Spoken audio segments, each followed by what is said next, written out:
ప్రియమైన విద్యార్థులారా, మీ జీవితంలో అత్యంత ముఖ్యమైన దశ అంటే 10వ తరగతిలోకి మీరు అడుగు పెడుతున్నారు. ఈ అడుగు పెడుతున్నటువంటి శుభ సందర్భంలో మీ అందరికీ శుభాకాంక్షలు తెలియజేస్తున్నాను. ఇది మీ భవిష్యత్తుకు బలమైన పునాది వేసే సమయం. మనం చాలాసార్లు ఇలా ఆలోచిస్తూ ఉంటాం. ఏమనంటే ఫ్రెండ్స్ ఏమనుకుంటారు, మన బంధువులు ఏమనుకుంటారు, మన తల్లిదండ్రులు ఏమనుకుంటారు, ఇలా మనలో మనం మదన పడుతూ అలా ఆలోచిస్తూ ఉంటాం. అలాంటి ఆలోచనల్ని మీరు వదిలేసేయండి. అలాంటి భయాలు, అలాంటి సంకోచాలు, అలాంటి అనుమానాలని మనం అడ్డుకుంటేనే, అలాంటి వాటిని వదిలేస్తేనే మనం ముందడుగు వేయగలుగుతాం. నిజానికి ఇతరులు ఏమనుకుంటారన్నది మన విజయాన్ని నిర్ణయించదు. మన ఆలోచనలు, మన పట్టుదల, మన పరిశ్రమ మనం చేరవలసినటువంటి గమ్యాన్ని నిర్ణయిస్తాయి.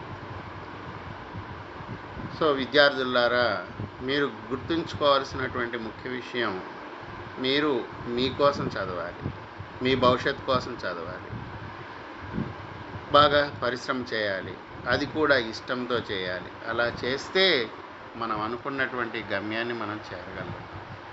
విజయం అనేది ఒక రోజులో ఎప్పుడూ రాదు, అలాగా అదృష్టంతోనూ రాదు. ప్రతిరోజు కూడా నిరంతరంగా ప్రయత్నం చేస్తూనే ఉండాలి. ప్రతి విజయం వెనుక కూడా క్రమశిక్షణ, అలాగే కష్టపడి చదవటం, కష్టంతో పాటు ఇష్టపడి చదవటం, నిరంతర సాధన ఉంటేనే మనం అనుకున్నటువంటి గమ్యాన్ని చేరగలుగుతాం. రోజుకు కొద్దిగా మొదలు పెడితే కొన్ని నెలల్లోనే మనం అనుకున్నటువంటి గమ్యాన్ని చేరగలుగుతాం.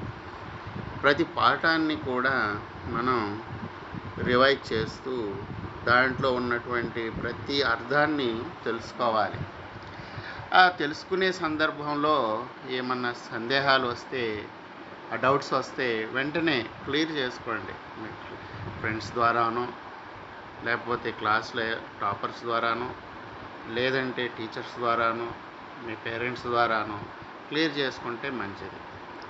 అలాగే ప్రతిరోజు కూడా మీరు ఒక టైం టేబుల్, మీ సొంత టైం టేబుల్ని డిజైన్ చేసుకొని ప్రతి ఉదయం కూడా ఒక 3 సబ్జెక్టులు, సాయంత్రం 3 సబ్జెక్టులు ఇంటి దగ్గరే మీరు చదువుకునే విధానంగా ఒక గంట చొప్పున కేటాయించుకొని టైం టేబుల్ వేసుకొని, ఆ టైం టేబుల్ ప్రకారం మీ మదర్తో డైరీలో రాసుకోండి.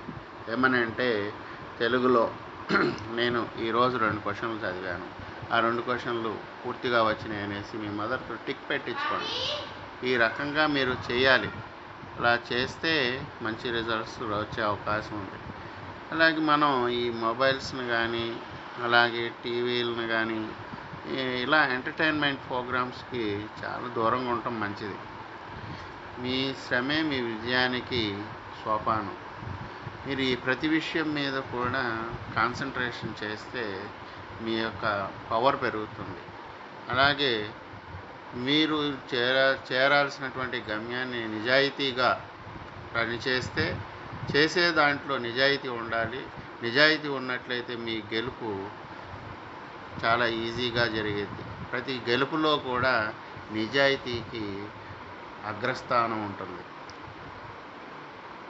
మార్గ మధ్యలో అంటే మనం వెళ్ళే దారిలో ఏవో ఒక అడ్డంకులు వస్తాయి. కొంతమంది నిరుత్సాహపరచడం కానీ, కొంతమంది ఏదో రకంగా డైవర్ట్ చేయడం కానీ, మీ లక్ష్యాన్ని వైపు కాకుండా వేరే దారి చూపించడానికి ప్రయత్నం చేస్తూ ఉంటారు.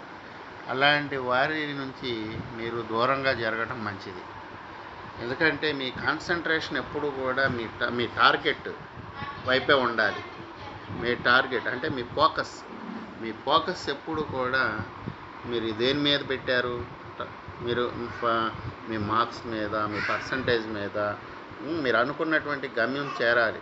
ఆ చేరాలంటే ఎవరి మాట వినకూడదు. మీరు అనుకున్న దానికి చక్కగా ప్రీ ప్లాన్డ్గా చక్కటి షెడ్యూల్తో నిరంతరం కృషి చేస్తే మనం అనుకున్నటువంటి గమ్యాన్ని మనం చేరుకునేటటువంటి అవకాశం ఉంటుంది.